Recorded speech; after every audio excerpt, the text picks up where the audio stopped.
ലീഡർഷിപ്പിനെ അറിയിക്കുകയും അതേ തുടർന്ന് സെക്രട്ടേറിയറ്റ് അംഗങ്ങൾ, പാർട്ടിയുടെ കേന്ദ്ര സെക്രട്ടേറിയറ്റ് അംഗങ്ങൾ ആ വിഷയത്തെ സംബന്ധിച്ച് ചർച്ച ചെയ്യുകയും കേരളത്തിൽ ഐക്യകണ്ഠേന തീരുമാനിച്ച സ്ഥാനാർത്ഥി പട്ടികയ്ക്ക് അംഗീകാരം കൊടുക്കുകയുമാണ് ചെയ്തിരിക്കുന്നത്. അത് ഇപ്പോൾ ഈ എന്നോടൊപ്പം സെക്രട്ടേറിയറ്റ് മെമ്പർമാരായ senior member comrade Aziz Pasha, comrade Pallab Sen Gupta, comrade Ramakrishna Panda, ഈ 3 സഖാക്കളും എന്നോടൊപ്പമുണ്ട്. കേരളത്തിലെ പാർട്ടി ഇന്ന് എടുത്തിട്ടുള്ള തീരുമാനം, അതിൽ ഈ രാജ്യം നേരിടാൻ പോകുന്ന ഈ തെരഞ്ഞെടുപ്പെന്ന് പറയുന്നത് രാജ്യത്തിൻ്റെ സമസ്ത മേഖലകളിലും വർഗീയ ഫാസിസം കടന്നുകയറ്റം നടത്തിക്കഴിഞ്ഞിരിക്കുന്ന സാഹചര്യത്തിൽ നടക്കുന്ന ഈ തെരഞ്ഞെടുപ്പിൽ ഒരു സ്ഥാനാർത്ഥിയാകുന്നതിന് എനിക്ക് നൽകിയിട്ടുള്ള ചുമതല, പാർട്ടിയുടെ ചുമതല, അത് സന്തോഷപൂർവ്വം സ്വീകരിക്കുകയാണ്. എൻ്റെ പാർട്ടിയോട് അതിനുള്ള നന്ദി രേഖപ്പെടുത്തുകയും ചെയ്യുകയാണ്. തീർച്ചയായിട്ടും ഇത് പാർട്ടി പ്രവർത്തനത്തിൻ്റെ ഭാഗമായി കണ്ടുകൊണ്ട് അത് അങ്ങേയറ്റം ഭംഗിയായി നിർവഹിക്കുന്നതിനുള്ള എല്ലാ പരിശ്രമവും ചെയ്യുന്നതാണെന്ന് കൂടി പാർട്ടിയോടും പാർട്ടി സഖാക്കളോടും ഈ സമയത്ത് ഉറപ്പ് നൽകുകയാണ്. രാഹുൽ ഗാന്ധിയുടെ മണ്ഡലമാണ്, മറ്റു മാറ്റങ്ങളില്ലെങ്കിൽ ഒരുപക്ഷെ രാഹുൽ ഗാന്ധി തന്നെ മത്സരിക്കാൻ വരുമെന്ന് പറഞ്ഞു. അപ്പോൾ രാഹുൽ ഗാന്ധിയോട് ആയിരിക്കില്ലേ പോരാട്ടം?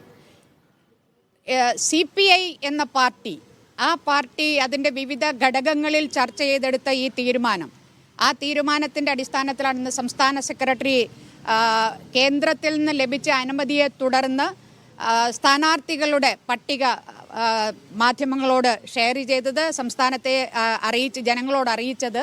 അപ്പോൾ ഇത് ഞങ്ങളുടെ പാർട്ടി എടുത്ത തീരുമാനം. ആ പാർട്ടി തീരുമാനത്തെ ഞാൻ ശിരസാ വഹിക്കുന്നു. പാർട്ടി ഏൽപ്പിക്കുന്ന ആ ദൗത്യം നിർവഹിക്കുക എന്നുള്ളതാണ് ഒരു പാർട്ടി പ്രവർത്തക എന്ന നിലയിൽ എൻ്റെ ചുമതല. മറ്റു പാർട്ടികൾ അവരെന്ത് തീരുമാനിക്കുന്നതിൽ ഇറ്റ് ഈസ് ഫോർ അവരുടെ പ്രൊറഗേറ്റീവാണ്, അത് അവരെടുക്കേണ്ട തീരുമാനമാണ്. ഇന്ന് രാജ്യത്ത് നിലനിൽക്കുന്ന സാഹചര്യം അനുസരിച്ച് ഈ രാജ്യത്തെ രക്ഷിക്കണമെങ്കിൽ ഇടതുപക്ഷ മതേതര ജനാധിപത്യ ശക്തികളെല്ലാം ഒന്നിച്ചു വരണമെന്ന് CPIയുടെ പാർട്ടി കോൺഗ്രസ്സിലെ റെസൊല്യൂഷനുണ്ട്. ആ റെസൊല്യൂഷൻ്റെ അടിസ്ഥാനത്തിലുള്ള പ്രവർത്തനങ്ങളുമായാണ് CPI മുന്നോട്ട് പോകുന്നത്. ഈ നിലപാട് മറ്റു പാർട്ടികളും മറ്റ് മതേതര ജനാധിപത്യ പാർട്ടികളും ഈ നിലപാട് മനസ്സിലാക്കുകയും അതിനനുസരിച്ചുള്ള തീരുമാനങ്ങൾ അവരുടെ ഭാഗത്തുനിന്ന് ഉണ്ടാകുകയും ചെയ്യുമെന്നാണ് CPI പ്രതീക്ഷിക്കുന്നത്. രാഹുൽ ഗാന്ധി മത്സരിക്കുകയാണെങ്കിൽ 2 ദേശീയ നേതാക്കളാണ് മത്സരിക്കുന്നത്, അതൊരു പ്രത്യേകത കൂടിയുണ്ട്. മത്സരിക്കുകയാണെങ്കിൽ നല്ലേ, അത് മത്സരിക്കാതെ കോൺഗ്രസ് ഇതുവരെയും അവരുടെ സ്ഥാനാർത്ഥി പട്ടിക പ്രസിദ്ധീകരിച്ചിട്ടില്ല. അതുകൊണ്ട് അത്തരം ഒരു ഊഹം വെച്ചുകൊണ്ടുള്ള ഒരു മറുപടിയും പറയാൻ ഇപ്പോൾ ഞാൻ തയ്യാറാണ്. നേരത്തെ CPI കൗൺസിൽ ഹൈദരാബാദിൽ ചേർന്ന സമയത്ത് ഈ ഇന്ത്യ മുന്നണിയുടെ ഭാഗമായിട്ട് രാഹുൽ മത്സരിക്കുന്നതിനകത്തുനിന്ന് ഒഴിയണമെന്നുള്ള ചർച്ചകളൊക്കെ പാർട്ടിക്കകത്ത് നേതാക്കൾ പങ്കുവച്ചിരുന്നു. അപ്പോൾ ഇനിയായാലും ഇന്ത്യ മുന്നണിയിൽ 2 പ്രധാന നേതാക്കൾ പരസ്പരം മത്സരിക്കുന്നത് BJPക്ക് ഒരു പൊളിറ്റിക്കലി അവർക്കൊരു ഗുണകരമാകത്തില്ലേ, പ്രത്യേകിച്ച് ഉത്തരേന്ത്യയിൽ?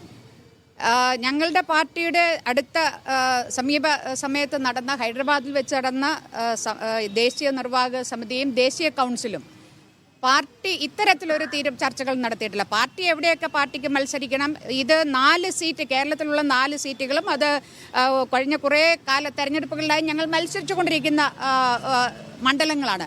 അതുകൊണ്ട് കേരളത്തെക്കുറിച്ച് ഒരു പ്രത്യേക ചർച്ചകളൊന്നും അവിടെ നടന്നില്ല. പക്ഷേ എവിടെയൊക്കെ നമുക്ക് മറ്റ് രാജ്യത്തെ എവിടെയൊക്കെ സ്ഥലങ്ങളിൽ ഏതൊക്കെ മണ്ഡലങ്ങളിൽ മത്സരിക്കാൻ സാധിക്കും, ഏതൊക്കെ മത്സരിക്കണം എന്നുള്ളതിനെക്കുറിച്ചുള്ള ചർച്ച സ്വാഭാവികമായും നടന്നിരുന്നു. പക്ഷേ ഏതെങ്കിലും ഒരു സ്ഥാനാർത്ഥിയെയോ അല്ലെങ്കിൽ സ്ഥാനാർത്ഥിയുടെ പേര് വെച്ചുകൊണ്ടോ ഉള്ള ഒരു ചർച്ചകളൊന്നും അവിടെ നടന്നില്ല. ഇന്ന് സംസ്ഥാന കൗൺസിൽ ചേരുകയും ആ കൗൺസിലിലാണ് തീരുമാനങ്ങൾക്ക് വന്നിട്ടുള്ളത്. അപ്പോൾ പാർട്ടിയുടെ ഉത്തരവാദിത്തമുള്ള ഒരു പ്രവർത്തക നിലയിൽ തീർച്ചയായിട്ടും ആ തീരുമാനത്തെ ഞാൻ പരിപൂർണമായും ആ തീരുമാനത്തെ സ്വീകരിക്കുന്നു, ഏറ്റെടുക്കുന്നു. CPI സ്ഥാനാർത്ഥി പ്രഖ്യാപനത്തിന് ശേഷം ആനി രാജ മാധ്യമങ്ങളോട് സംസാരിക്കുകയായിരുന്നു. ഇപ്പോൾ തൃശ്ശൂരിൽ